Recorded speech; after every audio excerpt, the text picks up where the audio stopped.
I really had to think through what about this article irritated me so much.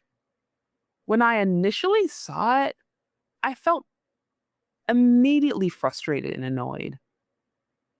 And after thinking about it, I think it goes down to something simple: pushing an agenda.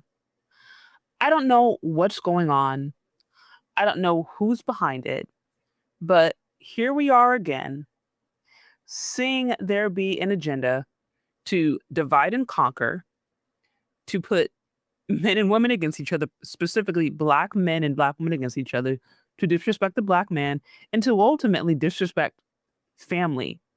And here's the thing about it: it's never ever going to be blatant. It's rare that you're going to hear an article that says, "Oh, marrying black men is horrible for this reason," or "Black family sucks." You know what I mean? Like, it's never going to be that blatant.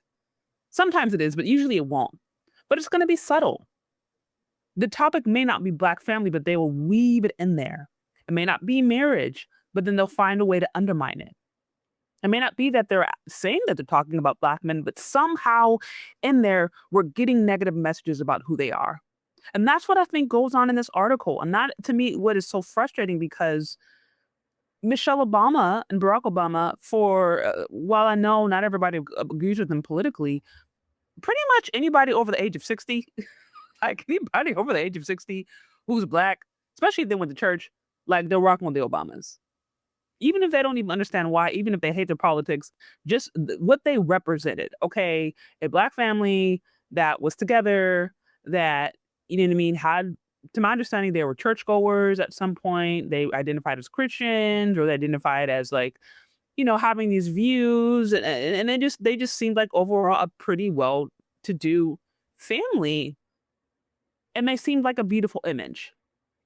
And now we're seeing more and more of these little things that seem like they are undermining the legacy that they had. And to me, it just honestly seems like an agenda, and I don't know why exactly. I don't know who's behind it, but it just doesn't seem legitimate. So let's go. I want to read this article bit by bit so I can show you guys exactly where the BS starts. So right here, the title says, "Michelle Obama on choosing herself. I had to trick my own mind not to go to the inauguration."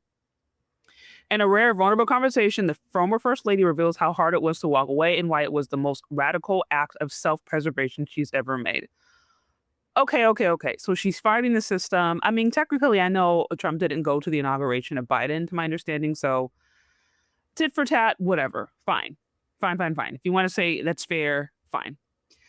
Here it says Michelle Obama didn't attend Donald Trump inauguration early this year, and for the first time, she's sharing why. It wasn't just politics; it was preservation. Now, let me just say this already. Self-preservation. Context really is matters, but I'm like, self-preservation within the context of a marriage, or when you have a family, or like, it doesn't really work like that. Okay, let me just continue. It says, "I had to basically trick myself out of it," she confessed during a deeply personal episode of Informed Minds of Opinion, co-hosted by her brother Craig Robinson. During the conversation, the pair spoke with actress Taraji P. Henson about her journey in nurturing her mental health, but the chat quickly turned to Obama's battle. "I told my team, don't even get a dress, Red," the former floater said, "because I knew if I had it, I'd go. I've been so programmed to do what's expected, even at my own expense." Okay, right here. So this is like a common thing. We heard this with what's her name? Tia Mowry, when she talked about why she walked away from her marriage. We had Tracy Ellis Ross open up recently about men her age having expectations. So there's this whole idea that, like, there's these program and expectations that black women feel oppressed by, that they have to live up to, that they are just tired of. And listen, I understand to a certain extent, yes, if you feel like you have to basically hobnob or try to fit it into a system or society that never really liked you, yeah, that can be exasperating, that can be confusing. But the thing that's so interesting about this is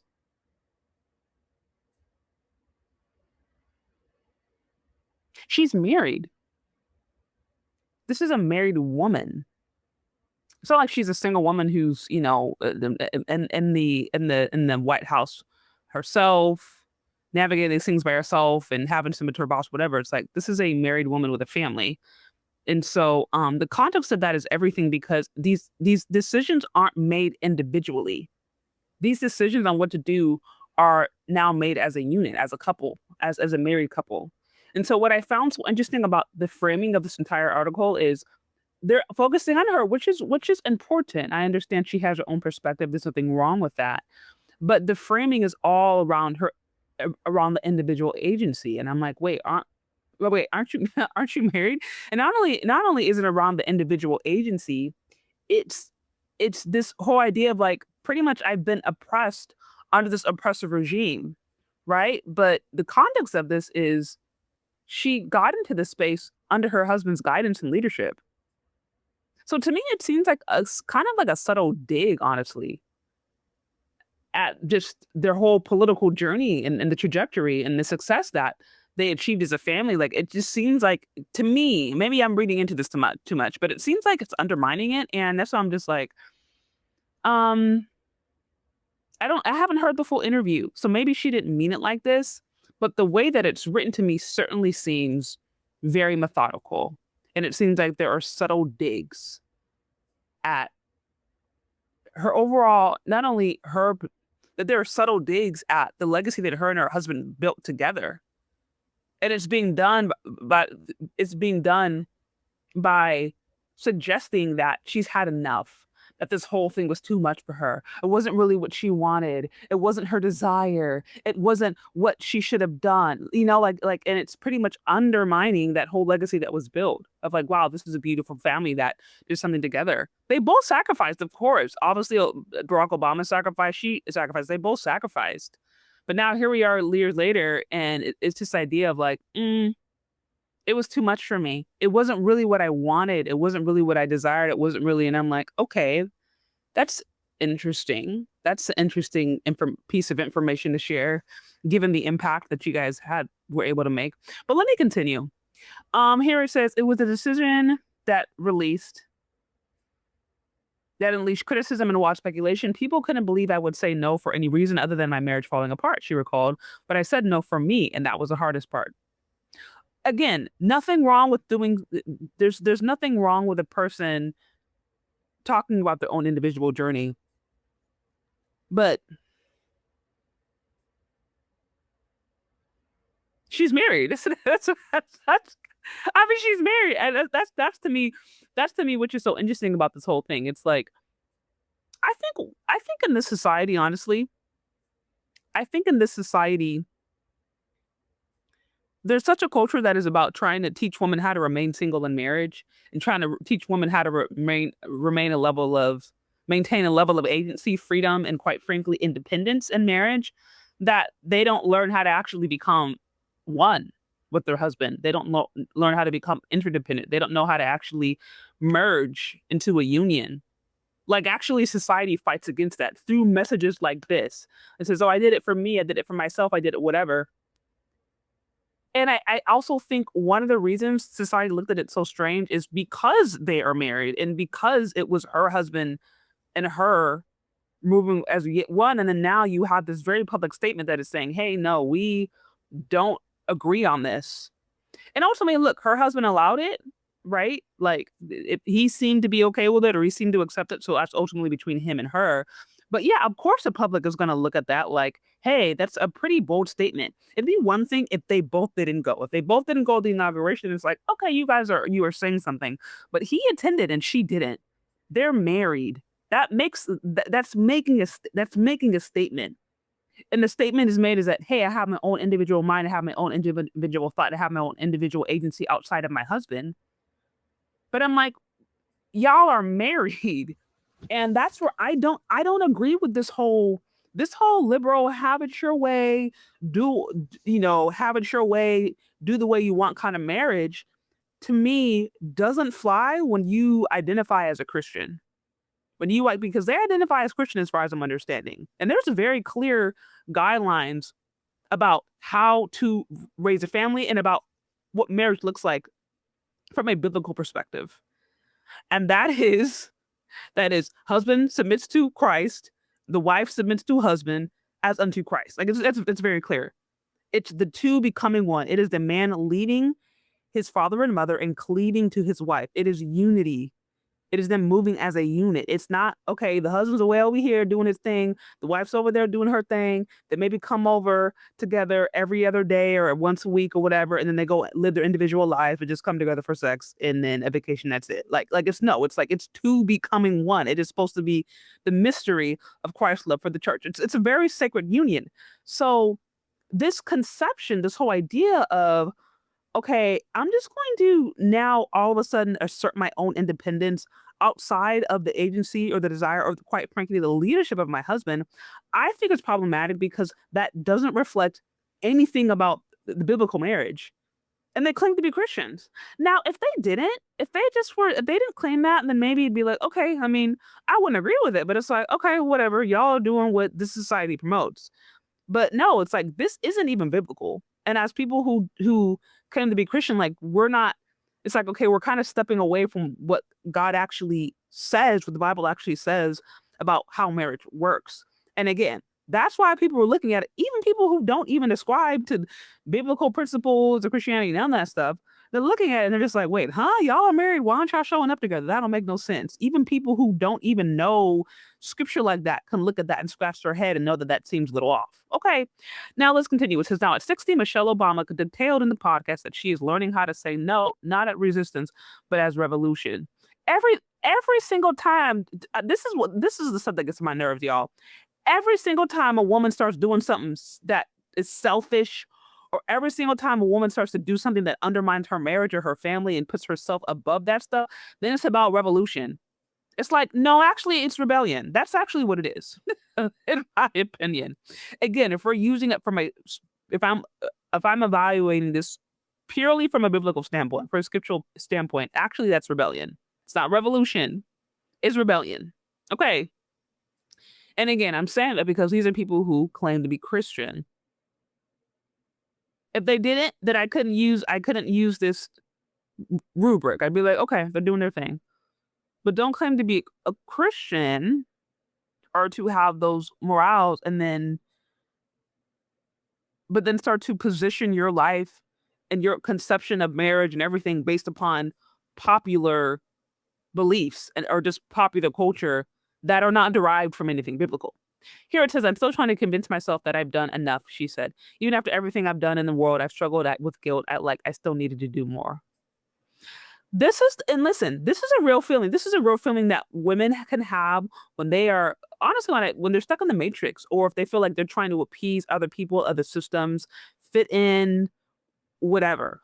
So I understand that that feeling is real, but hopefully the thing about marriage and the thing that I'm even learning this myself about marriage and understanding God's order is that when you're in God's order, when a woman is in God's order, then she's no longer susceptible to some of the things that she might be when she's not in order, when she's in a state of chaos. You're in a state of chaos when you are now trying to appease, please people, or ultimately put burdens on yourself that God didn't tell you to put, that God didn't tell you to do. Right? Like if you're so busy trying to please that person or still maintain your independence or still chart your own course, right? And you're not respecting the leadership of your husband who you decided to marry and become one with, and you are not listening to the guidance that God is giving him, but you're over here trying to do your own thing and also have your own career, also have your own independent agency, and also still maintain a sense of yourself versus learning to be your helpmeet. Like, yeah, like if you're doing that, that's going to be chaos and that's going to become a struggle. It's going to become a struggle. You're going to feel this constant battle of like, well, how about me? How about myself? How about me? But then trying to help this man or help me in the bigger purpose. But how about me? How about me? So it's like it's this constant struggle. And yeah, that can be chaos. And yeah, that can be a struggle. But I'm saying is we don't understand. First of all, culture doesn't teach this. But when God is talking about submission, he's actually trying to tell women like a secret to them actually having peace and a secret to them no longer getting stuck in this rat race and chaos. But when we feel like we have to not only fight to maintain our independence or agency. And then we feel like we have to fight for our own sense of value versus understanding that we find that within the context of a marriage and understanding our role and our place, then then we do struggle. We do struggle. I'm gonna continue. It says it's a sentiment many Black women will recognize that relentless push to power, perform, and preserve, or to persevere, even when exhausted. We're raised to be shock absorbers, she said, for our husbands, for our kids, for our world, but that's not healthy. Some of this stuff I feel like a straight slavery mindset. I mean, I know we're a couple of hundred years removed, but some folks that mentally that stuff is still there. It's like push for who, prove for who, perform for who, persevere for what? Like, who are you doing this for? Who are you doing this for? Is it for your husband? Or is it this need to try to fit in or try to live up or to try to appease a society or a system that quite frankly was never built for you? Now this one right here, we're raised to be shock absorbers for our husbands, for our kids, for the world. That's interesting. Like shock absorbers, specifically for the kids, it's like, yeah, you're supposed to be shock absorbers for your kids. That's what mothers do, of course. You're a parent. What? That part to me didn't make any sense.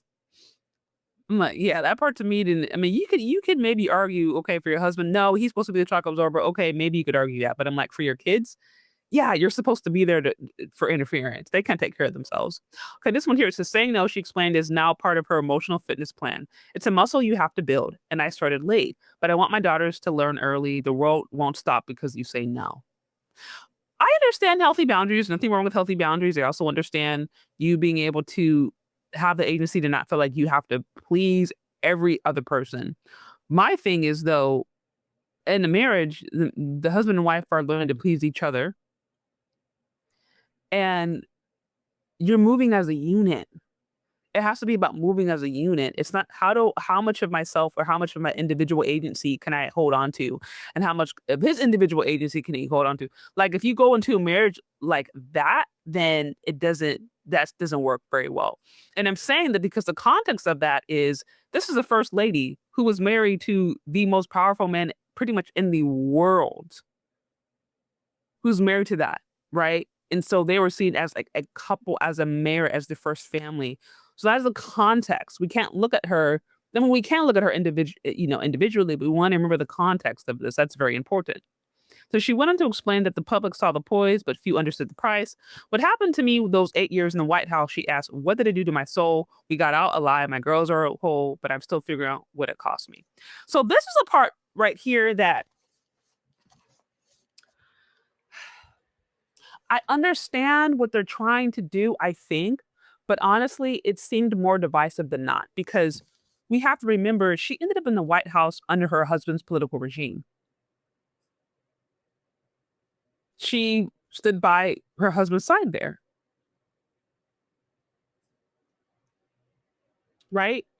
And so the implication here is, hell, I was in the White House, but I don't think I even really wanted to be. And what did it cost me? Was it even worth it? Was it even good? And basically being like, I don't know if I really agree with my husband's choice. I mean, that's kind of like the tone there. And listen, maybe that's a legitimate feeling. Maybe that's maybe that she's actually being very honest about that. But the whole tone that I'm getting from this, everything from her questioning whether or not it was worth it, how much did it cost her to be in the White House, to I'm tired of feeling like I gotta put up with everybody and put on for everyone else, to I'm fine, finally getting a revolution and finding my own self. Like this whole thing has this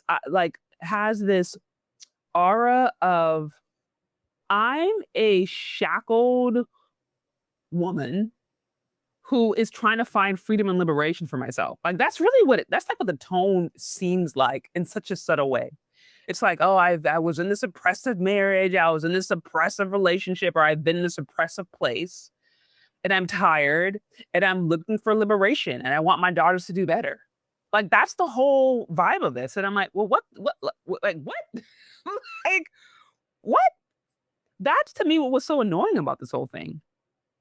I'm like, here again, we have another example. This is probably one of probably one of the fewest examples you have of a black man and a black woman together doing something positive, okay, or at least looking positive. The few examples we have of that, now they got to go and put all their dirty business on blast and make it seem like she'd been dragged along this whole time.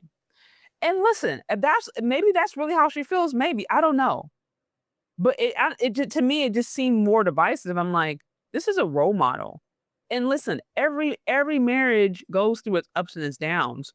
But is the issue really that is the full issue that, oh, she's been oppressed this whole time under this, oppressive regime of marriage, and she didn't really have somebody who really valued her, and like, is that really what it is, or is it we live in a toxic culture that doesn't value marriage or family, and that even people who claim to be Christian don't understand what God says about marriage.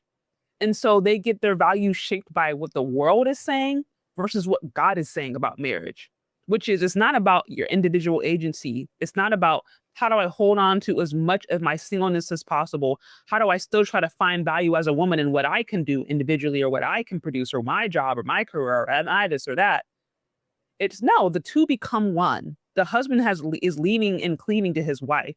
She is submitting to her husband as unto God, and they are building a legacy and vision that is a reflection of God's will for both of them, not her particular individual will, not his, but a will that encapsulates the whole family and their unit. So it's a whole different mindset. But if you don't understand that, and then you feel like it's you're getting pumped every single day about how oppressed women are when they listen to their man's leadership and don't understand that the sacrifice associated with that is the cost. Like there's a sacrifice associated with anything. If you're a single woman and you're doing it by yourself, there's still sacrifice. There's a sacrifice associated with anything. So it's like choose your heart. But I'm just saying, if you don't understand the context of that, then it just, to me, the whole thing gets screwed up. And you're not even necessarily able to appreciate what's there. I sat there a few days ago, and I'm going to finish the live. I did a live of a ex-feminist, right? Who talked about how when she had a marriage, she wasn't able to enjoy it because she had all these women telling her how bad it was and how she wasn't getting what she needed or whatever. And she looks back in retrospect and she's like, actually, I actually had it good. I had it good. But I was so convinced that I didn't. And so, yeah, this and just to me, it was to me disrespectful because it seemed like it undermined the whole purpose of their marriage. And it's like, okay, so are you basically saying you haven't believed in your husband the whole time? Like, I don't want to go there, but that's kind of what it seemed like. That's the tone of the article. And listen, this could not even be her. I don't know the full. I don't even know the full article or whatever. Like, I don't know the full the interview. I haven't seen the full interview. So this maybe if I heard it, it would sound different, but the way that this article is written definitely is divisive. Whoever wrote this, I think, definitely was trying to put that in there. Okay, here it says, part of the reckoning has come through therapy. What is it about therapy that's always giving the woman now, always giving women the excuse to act a hot mess or to promote hot messiness? Says a practice she's long supported, but has now using it and learned the internal messages that shaped her. I'm trying to rewire the neurons in my brain. She said, I've been telling myself for so long that I had to be more, do more, prove more, and now I'm practicing something different. Again, be more, do more, prove more to who? And maybe, and again, like I said, some of this could just be the pressure of being the first lady and having the public scrutiny. So that's valid. I can't say that I understand what that would be like at all. I'm sure that that's serious. But there was two things going on in here, right? She's responding to the pressure of maybe trying to live up to particular expectations from society, but she can't do that. She can't do that distinctive of her husband because her husband was the one who brought her into that space. Her and her husband decided to go into that space. She decided at some level to follow him there. So that's where it gets really tricky. It's like, okay, I can understand saying, "Oh, I don't want to live up to this pressure anymore," et cetera, et cetera. But it's like, but you guys, like, you were the first lady for like 2 terms. You can't undo that. it's a high honor, but it also comes with a level of responsibility.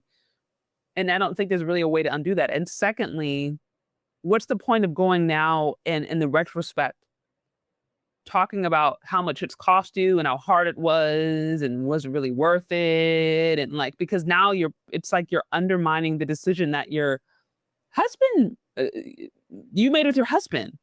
And it can give off this air that you never really trusted him or believed in him. And that's not good as a wife, honestly, as that's one of the could be a really painful thing for a husband. But what message is that giving off? What's the point of this? Okay, don't trust your husband's leadership. Don't work alongside him. Don't work with him. Like these are all valid things, but in my opinion, not everything needs to be shared with the public. Certain things need to be worked out within the context of a marriage, and then they can find commonality. In my opinion, but this just seems divisive more than it seems honest or candid or anything else. I thought it was very frustrating and annoying. But anyways, y'all, what do y'all think? Y'all let me know down in the comment section. Am I overthinking this? Am I missing something? Maybe I'm reading this a particular way or reading into it a particular way. I'm curious your thoughts. Let me know. And we'll talk later, okay? Bye.